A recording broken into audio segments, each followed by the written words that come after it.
દર્શક મિત્રો, આપ જોઈ રહ્યા છો ગુજરાતની એક એવી ચેનલ કે જે તમારા શહેરના પળે પળના સમાચારો તમારા સુધી પહોંચાડે છે. સ્વાગત છે આપનું A1 અભિક્રાઇમ ન્યૂઝમાં. હું છું એન્કર અર્પિતા પટેલ. ભાવનગર લઠ્ઠાકાંડ અંગે આમ આદમી પાર્ટી દ્વારા ગાંધીધામ મધ્યે વિરોધ પ્રદર્શિત કરી ગૃહમંત્રીજીના રાજીનામાની માંગ કરવામાં આવી.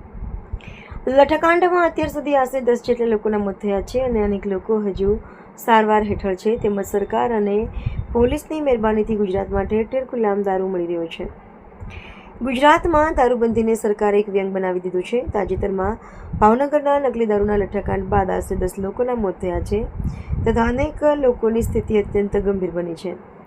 ત્યારે કોઈ ચમરબંધીને છોડવામાં નહીં આવે તેવી મોટી મોટી વાતો કરતા ગુજરાતના ગૃહમંત્રી હર્ષસંઘવીએ સમગ્ર પ્રકરણની નૈતિક જિમ્મેદારી લઈ પોતાના પદ પરથી રાજીનામું આપવું જોઈએ એવી માંગ ગાંધીધામ મધ્યે આમ આદમી પાર્ટી દ્વારા વિરોધ પ્રદર્શિત કરવામાં આવી હતી.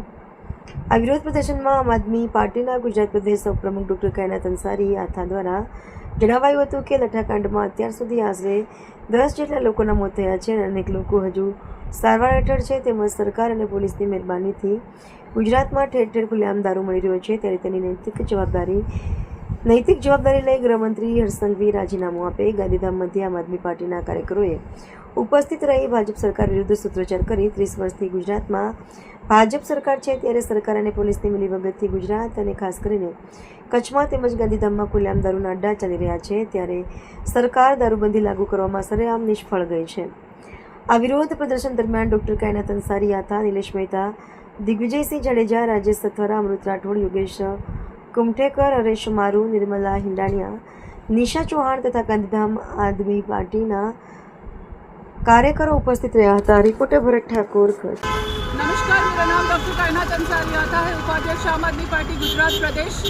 आज हम लोग लट्ठाकांड जो हुआ है भावनगर में उसके विरुद्ध हमने ये आंदोलन किया है. हम चाहते हैं कि जो गृह मंत्री हैं वो इमीडिएटली राजीनामा दें क्योंकि उनको जो सौंपा गया था ये ड्राई स्टेट गुजरात जहाँ पे दारू बंदी है वो संभाला नहीं जा रहा है. बार बार दारू मिलता है, बार बार ड्रग्स मिलता है, उनसे ड्रग्स की एंट्री ही कंट्रोल नहीं हो रही है और ऊपर से नकली दारू बनना शुरू हो गए हैं.